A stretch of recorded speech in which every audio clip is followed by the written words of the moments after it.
Wow, I must say, it brings back a lot of pleasant memories. So thank you for bringing me back in time, and asking really good questions.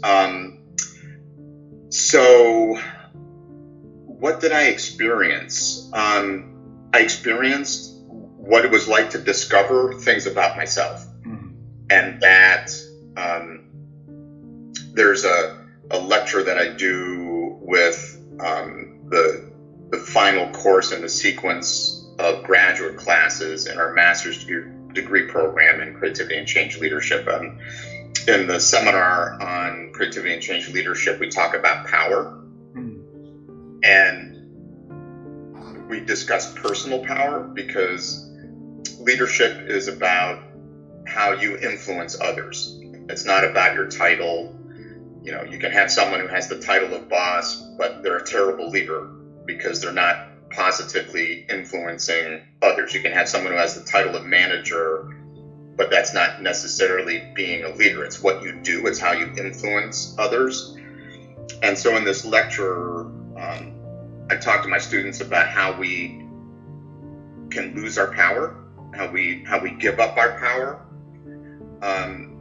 by negative self-talk, for example, or by credentializing, believing that we don't have the right credentials to be able to do something. So to tie that back to your question, what was it when I was 18, 19 years old? What was it about this creativity course? It connected me to the power inside of myself, that I had the power to solve my own problems. I had the power to make choices and to create alternatives in my life. I mean, a very simple creativity principle: when you're faced with a problem, you don't go with your first answer. Your first answer may not be the best direction to go in. Always ask yourself, what else might I do? What else might I do? What are my alternatives? And that was a powerful insight for me. You know, sometimes we go through life just sort of reacting rather than being proactive. And I guess one of the things that I realized at the age of 18 or 19 was to truly be awake and understand that I could navigate and direct my own life. And I had choices, and I could create alternatives for myself. And that's very powerful. So I would say, you know, what made me commit to, or what was it that made that first course in creativity so powerful for me, was that it connected me to the power inside of myself.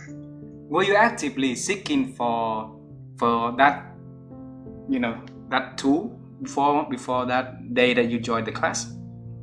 No, are you kidding? I had never even heard of creativity. I didn't even know it was a thing. I thought, like many people, that creativity was for artists. I didn't think of it as a thought process or a skill set or something that I could develop. And honestly, now it has impacted every aspect of my life, including parenting and raising my children. You know, when you have children and, nothing prepares you for being a parent, really. It's on the job training, right? You're learning as you're going. But I will say my skills in solving problems creatively and my skills as a facilitator helped me to be a parent. I'll share a story with you, because I know your listeners like stories. So I have two boys, Gabriel and Anthony, and I remember we were having dinner one time. Gabriel was probably like 10, 11 years old, so his brother was probably like 7 or 8. And he says to me, while we're having dinner, he announces, get this, he says to me, Dad, he's very thoughtful. He's got a big brain. He's a very thoughtful person, very soulful. He says to me, you know what, Dad? I've been thinking, you're not like other fathers. Well, what do you mean I'm not like other fathers? And he said, well, that you just asked me a question. You ask lots of questions. I don't see other fathers doing that. I'm like, oh, okay, well, this is interesting. So Gabe, tell me, how else am I not like other fathers? And he said, well, when I'm fighting with my brother Anthony, you'll say things like, how else might you solve this problem?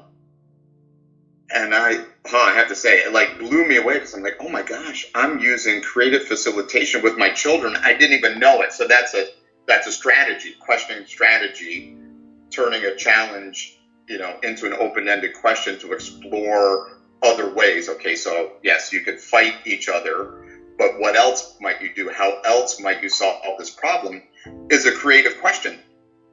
I didn't even know I was doing that as a parent. And here you have a 10, 11-year-old reflecting that back to me. I share that story with you because it highlighted for me, and I didn't realize this, it was like looking in the mirror. I didn't realize how much of my training I was adopting into my parenting. So I share that story just to highlight the universal application of creativity and creative problem solving and facilitation skills across all aspects of our lives, not just our work lives, but our personal lives as well.